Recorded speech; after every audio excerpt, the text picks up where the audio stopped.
हम सभी को पता है कि गांधारी के श्राप के चलते जैसे ही द्वारका नगरी डूबी, श्री कृष्ण ने भी अपना देह त्याग दिया। पर क्या आपने कभी सोचा है कि श्री कृष्ण की प्रिय, उनके दिल के सबसे करीब राधा रानी की मृत्यु कैसे हुई? आखिर उनकी अंतिम इच्छा क्या थी और उन्होंने श्री कृष्ण से ऐसा क्या मांग डाला जो आज भी चर्चा का विषय है? यह एक ऐसी प्रेम कहानी है जो समय से भी परे है। यह वो बंधन है जो तन से नहीं, आत्माओं से जुड़ा हुआ है। तो दोस्तों, आज हम जानेंगे राधा रानी की मृत्यु का असली रहस्य और उनकी अंतिम इच्छा की अनसुनी मगर रोचक कथा जो आपको हैरान कर देगी। आज की वीडियो अत्यंत ही ज्ञानपूर्वक और प्रेरणादायक है, इसलिए इस कथा और इस रहस्य को समझने के लिए वीडियो को पूरा जरूर देखें, क्योंकि इस कथा को पूरा सुनने से आपका जीवन सफल हो जाएगा। तो चलिए इस रहस्यमयी कथा को शुरू करते हैं। लेकिन उससे पहले अगर आप चैनल पर नए हैं तो वीडियो को लाइक करके चैनल को सब्सक्राइब जरूर कर लें और कमेंट में लिखें राधे राधे। बरसाने की वो पुरानी पगडंडिया जहां पर कभी श्री कृष्ण अपनी लीलाएं किया करते थे, आज भी वहां एक गूंज बाकी थी, प्रेम की, हंसी की, बांसुरी की और उस दुख की जिसने युगों से प्रेमियों को जिंदा रखा है। पर इस कहानी की शुरुआत ना तो बरसाने की उन गलियों से होती है और ना ही वृंदावन से। इस कथा की शुरुआत होती है एक कुंज से, जहां वृद्धा हो चुकी राधा अपने अंतिम समय की प्रतीक्षा कर रही थी। अब वह पुरानी वाली राधा नहीं रही, अब वह वृद्धा हो चुकी थी। उनका शरीर झुक चुका था, लेकिन आज भी उनका हृदय उसी किशोरी राधा का था जो केवल श्री कृष्ण के लिए धड़कता था। उनके चेहरे पर झुर्रियां आ चुकी थी, लेकिन आज भी जब कोई बांसुरी बजाता तो उनके चेहरे पर रौनक आ जाती, एक हंसी सी छा जाती, मानो पुरानी यादें ताजा हो गई हो। कृष्ण जब मथुरा छोड़कर चले गए तब उनके वियोग में राधा ने ना तो किसी से विवाह किया और ना ही कहीं आश्रय लिया। वे अकेली ही वृंदावन के एक एकांत कुंज में रहने लगी। उनका दिनचर्या हर दिन सामान्य रहता था। वे सूर्योदय के साथ उठती और यमुना के तट पर जाकर जल अर्पण करती, जिसके पश्चात वे वापस कुटिया में लौट जाती और दिन भर श्री कृष्ण के आने का इंतजार करती, मानो उन्हें पूरा विश्वास हो कि श्री कृष्ण एक दिन उनसे मिलने जरूर आएंगे। गांव वाले राधा को साध्वी समझते थे। उन्हें उनके बारे में कुछ नहीं पता था। वे नहीं जानते थे कि वह कौन है और कहां से आई है, पर सभी को यह बात पता थी कि वह जो भी हो, वह अपना सब कुछ केवल और केवल श्री कृष्ण को मानती है। एक दिन राधा अपने दैनिक दिनचर्या के तहत यमुना के तट पर जल अर्पण कर रही थी। तभी उन्होंने अचानक आसमान की ओर देखा। हवा में सन्नाटा सा छा गया और उनके हृदय में एक कंपी सी दौड़ गई, मानो पूरा ब्रह्मांड उन्हें कुछ कहना चाह रहा हो। और उसी दिन शाम को वे अपनी कुटिया के बाहर तुलसी के पौधे के पास बैठ गई और उन्हें प्रणाम करते हुए कहा कि अब मेरे जाने का समय आ गया है, पर मैं यूं ही नहीं जाऊंगी। मैं तब तक नहीं जाऊंगी जब तक स्वयं श्री कृष्ण मुझे विदा ना कर दें। राधा ने कहा कि मैं अपना देह तभी त्यागूंगी जब श्री कृष्ण अपने साक्षात रूप में मेरे सामने आएंगे और प्रेम से मेरा नाम पुकारेंगे। राधे उनकी यह इच्छा सुनकर गांव वाले चौंक गए और सोच में पड़ गए कि आखिर इतने बड़े राजा इस वृद्ध महिला से मिलने क्यों आएंगे। पर किसी ने भी राधा की भक्ति पर संदेह नहीं किया, क्योंकि उन्होंने जीवन भर सिर्फ प्रेम की परिभाषा को जिया था। उनके मन में श्री कृष्ण का अद्भुत प्रेम था और दूसरी तरफ द्वारका में बैठे श्री कृष्ण, जिनके पास सब कुछ था, पर फिर भी उनका दिल आज सूनापन झेल रहा था। कहते हैं ना कि सब कुछ पाकर भी आदमी के पास कुछ नहीं होता। आज श्री कृष्ण की हालत भी वैसी ही थी, लेकिन उन्हें अब अंदर से एक खिंचाव सा महसूस हो रहा था। उन्होंने अपनी आंखें बंद की और राधा की पुकार उनके कानों में गूंज पड़ी। इस पल श्री कृष्ण की आंखों में आंसू थे, पर हृदय में सुकून। उन्होंने तुरंत सब कुछ छोड़कर उसी पल एकांत कुंज की ओर प्रस्थान किया, जहां राधा रानी उनका इंतजार कर रही थी। जब श्री कृष्ण वहां पहुंचे तो राधा कुटिया के बाहर तुलसी के पेड़ के पास बैठी हुई थी। उनकी आंखें बंद थीं और वे ध्यान में लीन थीं। कृष्ण ने धीरे से कहा, राधे। ये शब्द सुनकर राधा की आंखें खुली और उनके चेहरे पर एक चमक छा गई। उनकी आंखों में वह प्रेम था जो ना कहा जा सकता था और ना ही छुपाया जा सकता था। राधा मुस्कुराई और श्री कृष्ण से कहा, प्रभु, अब मेरे जाने का समय आ गया है। अब मेरी आत्मा केवल विश्राम चाहती है। यह सुनकर श्री कृष्ण ने राधा का हाथ थाम लिया। अब राधा की सांसें धीरे धीरे धीमी होने लगी और उन्होंने वहीं तुलसी के पेड़ के नीचे अपने प्राण त्याग दिए। किंतु यह अंत नहीं था। इसी पल वह रहस्य ने जन्म लिया जिसे सुनकर आप चौंक जाएंगे। राधा की आत्मा को तो मोक्ष मिल गया, पर उनके आखिरी शब्द अब भी श्री कृष्ण के कानों में गूंज रहे थे। राधा ने अपने अंतिम पलों में कहा था, प्रभु, जब इस धरती से प्रेम का अर्थ मिटने लगेगा तब मैं फिर लौटूंगी।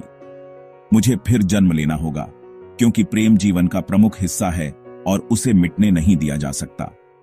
जहां राधा ने अपनी देह त्यागी थी, वहां एक नया पौधा उगाया जो तुलसी से भी अधिक उज्जवल था, मानो कोई स्वर्गीय पौधा हो। गांव के लोग उसे राधा वृक्ष के नाम से पुकारने लगे और वहां पूजा पाठ करने लगे। पर किसी को नहीं पता था कि उस पौधे के नीचे एक रहस्य पल रहा था। वह रहस्य था राधा के पुनर्जन्म का, जो आपको चकित कर देगा। कई युग बीतने के बाद जब प्रेम का मूल्य घटने लगा और लोग सिर्फ वासना में डूबने लगे, तब बरसाने से कुछ दूर एक साधारण किसान के घर में एक कन्या का जन्म हुआ। उसका नाम ललिता रखा गया। पर यह कोई साधारण कन्या नहीं थी। वह बिना किसी के सिखाए ही बांसुरी की मधुर धुन बजा लेती थी। उसकी बांसुरी की आवाज सुनते ही पेड़ों के पत्ते हिलने लगते और पक्षी झूम उठते। गांव के लोग कहने लगे कि यह कोई साधारण लड़की नहीं, बल्कि किसी देवी का अवतार है। वे कहते कि इसे देखकर राधा की याद आ जाती है। ललिता जब 7 साल की हुई तो एक दिन वह यमुना के किनारे बैठी थी। उसी वक्त एक संत वहां से गुजरे। उन्होंने ललिता को देखा और जब उसकी आंखों में झांका तो वे मंत्रमुग्ध हो गए। उन्होंने कहा, वही आंखें, वही चंचल मुस्कान राधा, तुम लौट आई। ललिता को अक्सर सपने में एक सुंदर श्याम वर्ण पुरुष दिखाई देता, जो कोई और नहीं बल्कि श्री कृष्ण ही थे। वे कुछ नहीं बोलते, बस बांसुरी बजाते रहते। उस बांसुरी की धुन ललिता के दिल को छू जाती। एक दिन ललिता ने अपनी मां से पूछा, मां, यह प्रेम क्या होता है? मां ने जवाब दिया, तू अभी बच्ची है, तुझे प्रेम का क्या पता? ललिता चुप हो गई, लेकिन उसकी आंखों में एक पुराना दर्द था, मानो उसने यह सवाल पहले भी किसी और जन्म में पूछा हो। जब ललिता 13 साल की हो गई तो एक दिन वह यमुना तट के पास बैठकर बांसुरी बजा रही थी कि तभी अचानक उसकी बांसुरी से अलग धुन निकलने लगी। वही धुन जो श्री कृष्ण उनके सपनों में आकर बजाया करते थे। अचानक वहां की जमीन थोड़ी सी फटी और एक मूर्ति सी दिखाई दी। ललिता ने उस मूर्ति को निकाला। वह मूर्ति एक स्त्री की थी जिसने बांसुरी पकड़ी हुई थी। जैसे ही ललिता ने उस मूर्ति को अपने हाथ में उठाया, उस मूर्ति से एक दिव्य आवाज निकली जिसने कहा, तुम लौट आई। राधे ललिता चौंक गई। आखिर यह कौन थी और क्यों उसका नाम राधे पुकारा जा रहा था? तो चलिए जानते हैं अब आगे की कथा, जो और भी रोमांचक और रहस्यमयी है। लेकिन उससे पहले अगर वीडियो अच्छी लग रही हो तो इसे लाइक करके कमेंट में राधे कृष्ण जरूर लिखें। उस दिन के बाद ललिता का व्यवहार बदलता जा रहा था। अब वह गहराइयों में सोचने लगी थी। वह जानना चाहती थी कि वह कौन है और उसका जन्म क्यों हुआ है। आखिर क्यों उसे प्रेम और कृष्ण जैसे शब्द इतना आकर्षित करते हैं। उसी दौरान एक संत हिमालय से कई वर्षों की तपस्या कर बरसाने लौट रहे थे। जब उन्होंने ललिता को देखा तो वे स्तंभ रह गए। वह बोले, युगों पहले मैंने यही आंखें राधा की देखी थी। कन्या, तुम इस युग की नहीं हो, तुम्हारा जन्म किसी उद्देश्य से हुआ है। ललिता ने पूछा, कौन सा उद्देश्य? तब उस तपस्वी संत ने अपनी आंखें बंद कर जवाब दिया, अभी के युग में प्रेम केवल एक शब्द बनकर रह गया है, तुम्हें उसे फिर से जीवन बनाना है। अब बरसाने की गलियों में एक नई कथा जन्म लेने वाली थी। दरअसल यह कथा नई नहीं बल्कि पुरानी थी, राधा के पुनर्जन्म की कथा। अब ललिता किशोर अवस्था में पहुंच चुकी थी। अब उनके मन में विचित्र सी बेचैनी थी, मानो कोई उन्हें पुकार रहा हो। रातों में ललिता यमुना के तट पर अकेले बैठती और उस अज्ञात पुरुष की कल्पना करती जो उन्हें सपनों में दिखाई दिया करते थे। एक दिन ललिता ने अपनी मां से पूछा, मां, क्या प्रेम बिना कहे भी हो सकता है? तब उनकी मां ने जवाब दिया, बेटी, सच्चा प्रेम तो वही होता है जो कुछ कहे बिना ही हो जाए। पर ललिता तो कुछ और ही सोच रही थी। उसका हृदय उस व्यक्ति के लिए धड़क रहा था जिससे वह कभी मिली भी नहीं थी। एक दिन उस स्वामी ने ललिता को अपने आश्रम में बुलाया और कहा, राधे, अब समय आ गया है। कृष्ण इस युग में जन्म ले चुके हैं, पर इस युग में उन्होंने एक ब्राह्मण के रूप में जन्म लिया है और तुम्हें उन्हें ढूंढना पड़ेगा। यह सुनकर ललिता खुशी के मारे झूमने लगी, क्योंकि जिस पल का उसे इंतजार था वह आने वाला था। पर एक समस्या थी, ललिता श्री कृष्ण को पहचानेंगी कैसे? तब उस संत ने कहा, जब वे तुम्हारे सामने आएंगे तो तुम खुद ही उसे पहचान लोगी। पर ध्यान रखना, इस बार परीक्षा और भी ज्यादा कठिन होगी, क्योंकि अब युग बदल चुका है। अब तुम्हारा प्रेम व्यक्तिगत नहीं रहा, बल्कि अब तुम्हें लोगों और समाज का सामना करते हुए पूरे संसार को प्रेम का अर्थ समझाना होगा। अब श्री कृष्ण पुनर्जन्म ले चुके थे और एक नवयुवक साधु के रूप में थे जिनका नाम अनंतानंद था, जो लोगों को उपदेश दिया करते थे। पर कोई नहीं जानता था कि असल में अनंतानंद है कौन। वे जब प्रवचन देते तो प्रेम की ऐसी वाणी बोलते कि लोग रो पड़ते थे। वे कहते थे, प्रेम केवल शरीर का नहीं बल्कि आत्मा का संबंध है। प्रेम का अर्थ ही है त्याग और समर्पण। पर अंदर से वे भी अधूरा सा महसूस करते थे। वे भी हर रात यमुना के तट पर जाकर बैठ जाते और उस अज्ञात स्त्री के स्वप्न में खो जाते। अब एक दिन संत के आदेशानुसार ललिता अपने माता पिता को प्रणाम कर अकेले ही अपने उस अज्ञात प्रेम की तलाश में निकल पड़ी। उनके हाथ में केवल एक छोटी सी बांसुरी थी और मन में दृढ़ निश्चय। वे गांव गांव घूमती, कभी कथा सुनती तो कभी कई साधुओं से मिलती, इस उम्मीद में कि उसे उसका प्रेम मिल जाए। पर किसी साधु में वह तेज नहीं था जिसकी तलाश ललिता को थी।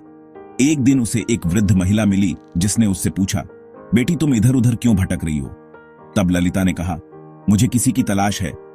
उस वृद्ध महिला ने ललिता में राधा सा तेज देखा और उसे सुझाव दिया, बेटी तुम अपनी यह बांसुरी बजाओ, जो तुम्हारे लिए बना होगा वह स्वयं ही धुन सुनकर तुम्हारे पास खींचा चला आएगा।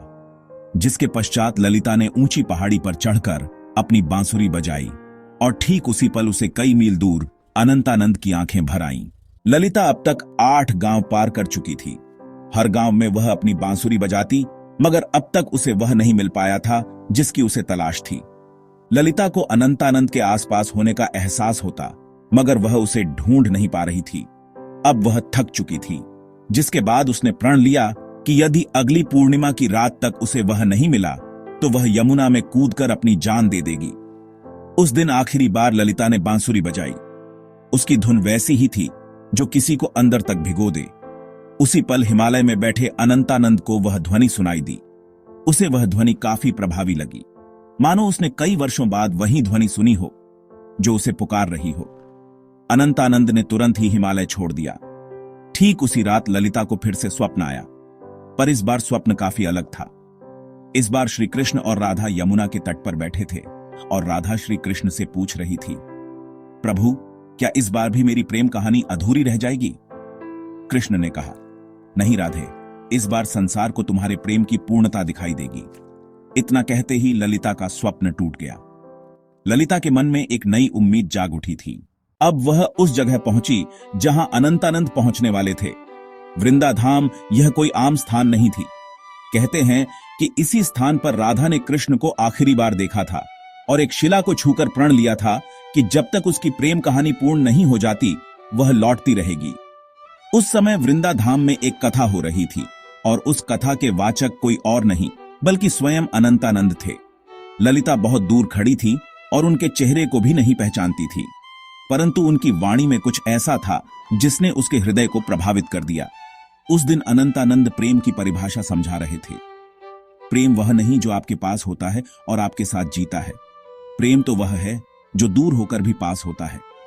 वे ये सब बता ही रहे थे कि उनकी आंखें ललिता से टकराईं। दोनों एक पल के लिए स्तंभ रह गए, मानो पूरी दुनिया ही रुक गई हो। अनंत आनंद ने तुरंत ही प्रवचन छोड़ दिया और ललिता के पास दौड़े चले आए। तब ललिता ने अनंतानंद से धीरे से पूछा, क्या आज भी आपको मेरी आवाज सुनाई देती है? अनंतानंद ने उसकी आंखों में देखा और प्रेम से कहा, राधे तुम आ गई। पल काफी मनमोहक था। पूरा संसार थमा हुआ था, लेकिन यह अंत नहीं था। असली कहानी तो अब शुरू होने वाली थी। अचानक मौसम खराब होने लगा और बादल काले पड़ गए और तभी वहां एक साधु कुरंगनाथ प्रकट हुए जो नहीं चाहते थे कि राधा और कृष्ण फिर से मिले, क्योंकि उसे ऐसा लगता था कि अगर राधा और कृष्ण फिर से मिल गए तो प्रेम को धर्म से ऊपर का स्थान मिल जाएगा जो कि समाज की जड़ता को तोड़ डालेगा। कुरंगनाथ ने कहा, तुम्हारा प्रेम आज के युग के नियमों के विरुद्ध है। आज का समाज ना तो इस प्रेम को समझेगा और ना ही सहन कर पाएगा। तब अनंतानंद ने कहा, प्रेम समाज का मिलन नहीं बल्कि दो आत्माओं का मिलन है। तब कुरंगनाथ ने कहा, तो फिर अब तैयार हो जाओ अंतिम परीक्षा के लिए। कुरंगनाथ ने कहा कि यदि तुम्हारा प्रेम सच्चा है तो अगली पूर्णिमा की रात तक ललिता अपनी आंखों पर पट्टी बांध लेगी और वह बिना देखे और बिना सुने तुम्हें ढूंढ निकालेगी। यदि वह इसमें असफल हो जाती है तो दोनों को फिर से युगों युगों के लिए बिछड़ना होगा। अनंत आनंद यह सुनकर मौन रह गए, पर ललिता ने बड़े ही प्रेम पूर्वक और शक्ति से कहा, मुझे आपकी यह शर्त मंजूर है। पूर्णिमा की रात पास आ रही थी। यह परीक्षा ललिता के लिए केवल एक शर्त नहीं थी, बल्कि उसके प्रेम और संयम की लड़ाई थी।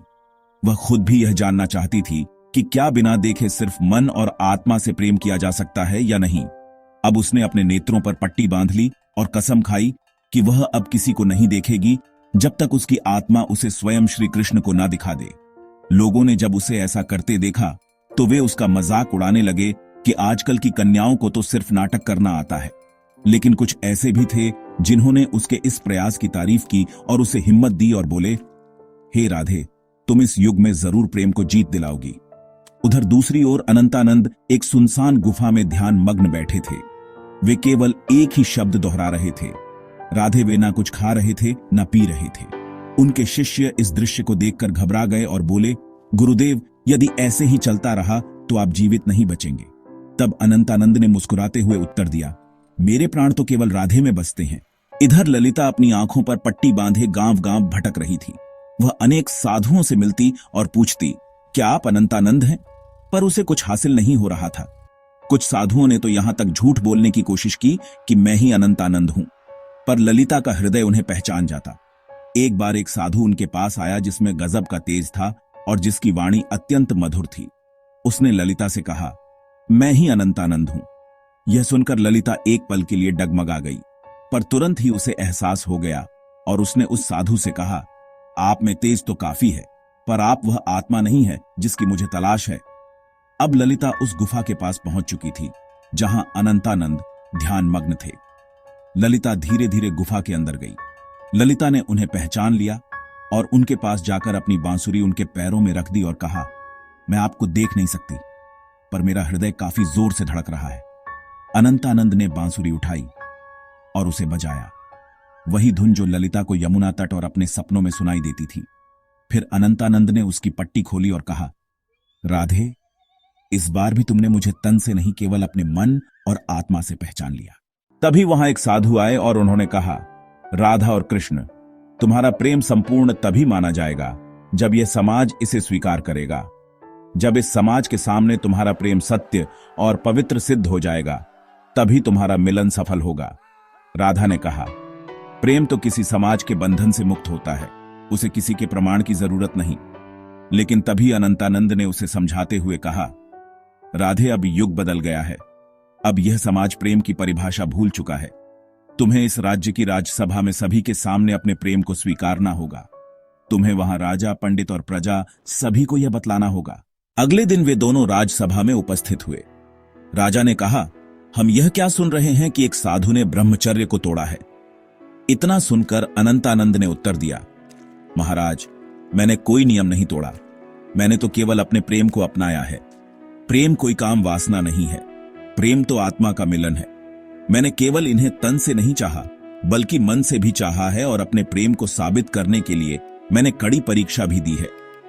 राजा ने कहा, जब मैं छोटा था तब मेरी मां मुझे राधा और कृष्ण की अमर प्रेम कहानी सुनाया करती थी। विवाह तो समाज का नियम है, पर प्रेम आत्मा का, इसीलिए मैं इस प्रेम को स्वीकार करता हूं। तब से प्रेम की एक नई परिभाषा लिखी गई और कई युगों पश्चात राधा और कृष्ण का मिलन फिर से संपूर्ण रूप से हो पाया। दोस्तों, अब हमारी कथा यहीं पर समाप्त होती है, लेकिन अगर आपको यह कथा अच्छी लगी हो तो कृपया करके वीडियो को लाइक करें और चैनल को सब्सक्राइब कर लें। यह आपके लिए तो एक पल का काम है, पर इससे हमारी काफी मदद हो जाती है। धन्यवाद।